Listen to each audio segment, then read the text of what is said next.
जय हिंद प्यारे बच्चों, आज के इस वीडियो के अंदर हम chapter 2 polynomial class 10th math के सभी इम्पोर्टेंट क्वेश्चंस को डिस्कस करने वाले हैं। तो ये वीडियो आपके चैप्टर 2 को आसान बनाने में काफ़ी हेल्प करेगा। तो आइए शुरू करते हैं आज का यह वीडियो। सबसे पहला क्वेश्चन अगर हम देखें, find the value of p from the polynomial if one of the zeros of the polynomial is 2। इस पॉलिनोमियल में से जो हमें गिवन है f x is equal to x square plus 3x plus p में से हमें पी की वैल्यू फाइंड आउट करनी है, जिसमें एक जीरोस हमें गिवन है 2। जब भी एक जीरोस आपको गिवन होता है, जैसा कि इस क्वेश्चन में गिवन है कि one of the zeros is 2, तब आपने उस केस में क्या करना है, x की वैल्यू पुट कर देनी है जो वैल्यू गिवन है जीरो की। यानी कि यहाँ पर जीरो की वैल्यू अगर 2 गिवन है तो x की जगह हमने क्या पुट कर देना है, 2 पुट कर देना है। तो ये f2 हो जाएगा, ठीक है। तो 2 का square plus 3 into 2 plus P. जब भी जीरो की बात करते हैं तो जीरो पुट करने के बाद जो हमारी इक्वेशन होती है उसका आंसर क्या आता है, जीरो के इक्वल आता है। तो इसको जीरो के इक्वल रख दिया। 2 का square 4 plus 6 plus p is equals to 0, 10 plus p is equals to 0, और यहाँ से पी की वैल्यू आ गई हमारी -10, ठीक है। तो जब भी ऐसा क्वेश्चन आता है कि फाइंड द वैल्यू ऑफ के P L what ever the variable from the polynomial if one of the zeros of the polynomial is 2, तो जो जीरोस की वैल्यू गिवन है वही आपने एक्स की जगह पुट कर देनी है, आपका आंसर आ जाएगा। क्वेश्चन नंबर 2 की बात करते हैं, does the polynomial have real zeros. अगर रियल जीरोस है तो फाइंड आउट करने हैं। तो ठीक है, जब भी ऐसा क्वेश्चन आया तो यहाँ पर देखिए, यहाँ पर बाई क्वाड्रेटिक इक्वेशन है ए की पावर 4 स्क्वायर प्लस 5। तो सबसे पहले आपने काम क्या करना है, let a square is equals to x के इक्वल आपने लेट कर लेना है। इससे आपका क्या फ़ायदा होगा, जब आप ए स्क्वायर की जगह एक्स लेट करोगे तो जो ये ऊपर वाली इक्वेशन है ये कुछ इस तरीके से ब्रेक हो जाएगी, यानी कि क्वाड्रेटिक इक्वेशन में कन्वर्ट हो जाएगी। तो पहला काम क्या है हमारा, क्वाड्रेटिक इक्वेशन में इसको कन्वर्ट करना है। अब हमारी इक्वेशन बन गई x square plus 4x plus 5। तो हमारा एक रूल है कि अगर जीरोस हमें पता करने हैं कि नेचर ऑफ जीरोस है या नहीं, रियल जीरोस है या नहीं, तो क्वाड्रेटिक इक्वेशन चैप्टर नंबर 4 में डी की 3 कंडीशन है, डिस्क्रिमिनेंट कहा जाता है, d equal to 0, d greater than 0 और डी लेस देन 0, ठीक है। तो ये वाली कंडीशन यहाँ पर अप्लाई होगी। तो डी निकालते कैसे हैं, बी स्क्वायर माइनस 4ac आपने कैलकुलेट करना है। अगर वो इक्वल टू 0 आया तो रियल और इक्वल रूट होंगे, अगर वो ग्रेटर देन 0 आया तो रियल और डिस्टिंक्ट रूट होंगे, अगर उसकी डी की वैल्यू माइनस में आती है तो रियल रूट नहीं होंगे या रियल जीरोस नहीं होंगे। तो आपने वही करना है। हमें सबसे पहले करना क्या है, इस इक्वेशन को जो हमने क्वाड्रेटिक इक्वेशन बनाई है इसको जनरल इक्वेशन से कंपेयर करना है, ठीक है। तो जनरल इक्वेशन लिख दी मैंने, जहाँ पर ए की वैल्यू क्या होगी, 0 नहीं होगी।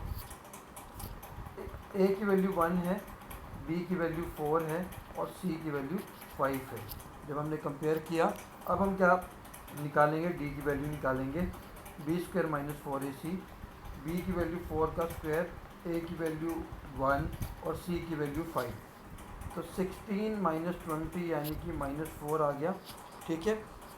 -4 आने से हमें क्या पता लगा कि जो डी लेस देन 0 है, जब डी लेस देन 0 होता है तो रूट्स क्या होते हैं, इमेजनरी होते हैं, रूट्स डू नॉट एग्जिस्ट, ठीक है, और रियल रूट नहीं होते हैं। तो इसके कोई भी रियल रूट नहीं है। तो पॉलिनोमियल में भी हमें क्वाड्रेटिक इक्वेशन का फार्मूला लगाने का आ सकता है, तो आप इस चीज़ के लिए भी रेडी रहें, ठीक है। Question number 3, compute the zeros of the polynomial. इस पॉलिनोमियल के आपने जीरोस फाइंड आउट करने हैं, 4x square minus 4x plus -8, ठीक है। Also establish the relationship between the zeros and the coefficient. तो सबसे पहले आपने क्या करना है कि स्टार्टिंग में ही आपने इसको जनरल इक्वेशन से कंपेयर कर लेना है। जनरल इक्वेशन क्या है, a x square plus b x plus c, ठीक। तो जब आप कंपेयर करते हैं तो आपको पता होना चाहिए कि सम ऑफ जीरोस का फार्मूला होता है अल्फ़ा प्लस बीटा यानी कि -b/a, और प्रोडक्ट ऑफ जीरोस होता है हमारे पास अल्फ़ा बीटा यानी कि c/a, ठीक है। तो अल्फ़ा और बीटा की वैल्यू हम कैसे निकालेंगे, अल्फ़ा प्लस बीटा और अल्फ़ा बीटा। तो जो हमारी जनरल इक्वेशन है, इन दोनों को जब हम कंपेयर करेंगे तो ए की वैल्यू 4 आएगी, बी की वैल्यू -4 आएगी और सी की वैल्यू 8 आएगी। यही वैल्यूज़ आपने यहाँ पुट कर देनी है। -b एक फार्मूले में माइनस था और एक बी की वैल्यू में माइनस है, ठीक है, और ए की वैल्यू 4 है। तो 4/4 क्योंकि माइनस और माइनस क्या हो जाएगा प्लस, कैंसिल कर दीजिए। अल्फ़ा प्लस बीटा इनकी सम ऑफ जीरोस की वैल्यू 1 आ गई। c/1 मतलब 8/a की वैल्यू 4 है, यानी कि ये आ जाएगा हमारा 2। तो अल्फ़ा प्लस बीटा और सी की वैल्यू सॉरी -8 है क्योंकि यहाँ पर माइनस है, तो -2 आ गई। अब हमें यही दो वैल्यू यहाँ से प्रूफ करनी है। कैसे? आपने इस इक्वेशन के फैक्टर्स बनाने हैं by splitting the middle term और क्वाड्रेटिक फार्मूला। तो मैं स्प्लिटिंग द मिडल टर्म कर देता हूँ, ठीक है, 8 4 32, ठीक है। तो मुझे इसको भी ऐसे कन्वर्ट करना है, तो ये हमारे फैक्टर बनेंगे -8x + 4x। तो यहाँ से 4x कॉमन ले लूँगा तो x - 2 आ जाएगा, ठीक है। और यहाँ से 4 कॉमन ले लूँगा तो 4x - 2 आ जाएगा, ठीक है। तो 4x + 4 और दूसरा हमारा बनेगा जो इसका फैक्टर है x - 2। तो जब मैं इन दोनों को इक्वल टू 0 पुट करूँगा, 4x + 4 = 0 और x - 2 = 0, तो x की वैल्यू यहाँ से आ जाएगी -1, ठीक है, और यहाँ से आ जाएगी x की वैल्यू +2। तो ये जो दो वैल्यू x की आई है, एक हमारी अल्फ़ा की वैल्यू है और एक बीटा की, ठीक। तो आपने फिर से एक बार अल्फ़ा प्लस बीटा निकाल कर देखना है। अल्फ़ा प्लस बीटा मतलब -1 + 2 = 1। यहाँ पर भी अल्फ़ा प्लस बीटा हमारा 1 आया था, ठीक है। एक बार आपने अल्फ़ा बीटा निकालना है, यानी कि -1 × 2 यानी कि -2। यहाँ पर भी हमारा -2 आया था। तो ये हमारे दोनों आंसर सेम आ गए। इसका मतलब हमारा जो ऑपरेशन था वो सही है। आप लास्ट में लिख देंगे हैंस वेरीफाइड। आपने सब करना क्या है फिर से बता देता हूँ। सबसे पहला काम आपने सम ऑफ जीरोस निकालना है, ठीक है, by comparing the given polynomial with the general equation. फिर आपने प्रोडक्ट ऑफ जीरो निकालना है, यानी कि अल्फ़ा प्लस बीटा और अल्फ़ा बीटा की वैल्यू निकाल लेनी है। फिर आपने फैक्टराइज करना है। फैक्टराइज करने से जो आपकी 2x की वैल्यू आएंगी, एक अल्फ़ा होगी और एक बीटा होगी, तो आपने फिर से उन दोनों को प्लस करना और मल्टीप्लाई करना है। तो ये प्लस वाला और मल्टीप्लाई वाला आपका सेम आना चाहिए। अब मूव करते हैं क्वेश्चन नंबर 4 की तरफ। For what value of k is the polynomial f(x) completely divisible by 3x² - 5, ठीक है। k की किस वैल्यू के लिए ये जो गिवन पॉलिनोमियल है ये कंप्लीटली डिविजिबल है। तो हमें k की वैल्यू निकालनी है। तो कैसे निकालेंगे हम? देखिए, सबसे पहले हमें गिवन क्या है, पॉलिनोमियल गिवन है f(x) = 3x⁴ -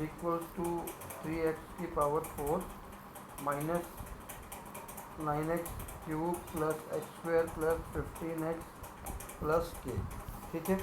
तो हमें ये डिविजन वाला क्वेश्चन करना। आपके पास अगर पेपर में क्वेश्चन आता है तो ये क्वेश्चन बहुत इजी है, इसमें आपने कंफ्यूज नहीं होना है, ठीक है। आपने करना क्या है, इन्होंने ऑलरेडी गिवन है कि ये इससे कम्प्लीटली डिविजिबल है, तो आपने इसको सबसे पहले डिवाइड करना, ठीक है।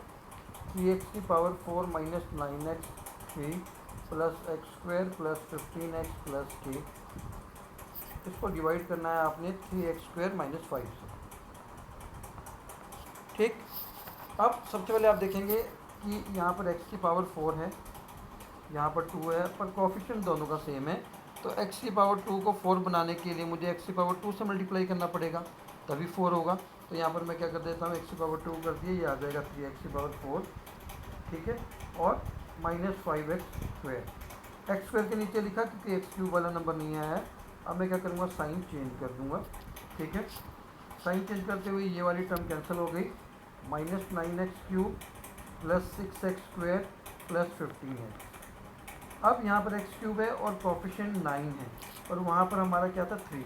तो 3 को मैं 3 से मल्टीप्लाई करूँगा तो 9 आएगा, क्योंकि साइन माइनस का चाहिए हमें, ठीक है। साथ में x से मल्टीप्लाई कर दूँगा, -9x³, साथ में आएगा minus plus 15x। Sign change कर देते हैं तो ये कैंसिल आउट हो जाएगा, ये कैंसिल आउट हो जाएगा। अब हमारे पास बचेगा 6x² + k। 6x² चाहिए तो 2 से मल्टीप्लाई कर दूँगा, 6x² - 10, ठीक है। साइन चेंज कर देंगे, माइनस और प्लस, लास्ट में बचेगा मेरे पास k + 10।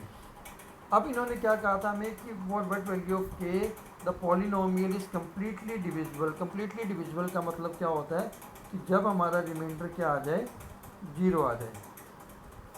ठीक है, रिमाइंडर हमारा क्या आ जाए, जीरो आ जाए, तो मेरा रिमाइंडर को जीरो के इक्वल रख दूंगा और यही मेरी के की वैल्यू आ जाएगी। के की वैल्यू क्या आ जाएगी, -10। जब अगर आप यहाँ पर के की जगह -10 करके दोबारा डिवाइड करेंगे, आप देखेंगे कि आपका रिमाइंडर क्या आएगा, जीरो।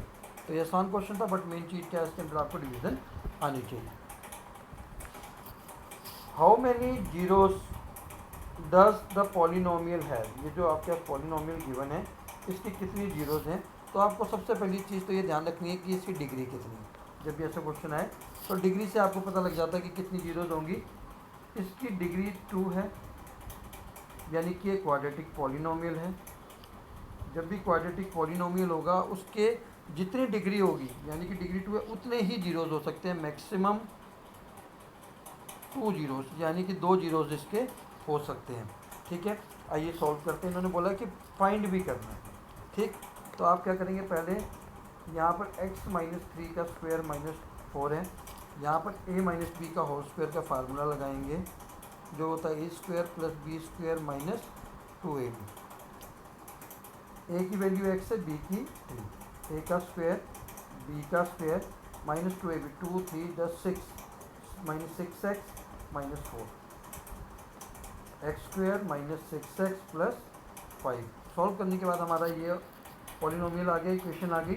आगे कुछ नहीं, स्प्लिटिंग द मिडल टर्म करना है आपने। स्प्लिटिंग द मिडल टर्म का मैंने एक ऑलरेडी वीडियो बनाया हुआ है, वो आपने डिस्क्रिप्शन में डाल दूंगा, ताकि अगर आपको वो नहीं आता है आप उसको भी सीख लें।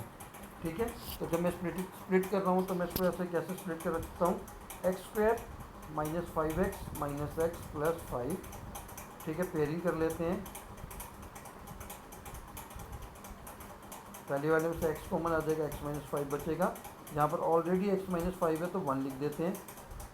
x - 1 और x - 5, ये जो दो फैक्टर हैं, दोनों को जीरो के इक्वल रख दीजिए। तो यहाँ से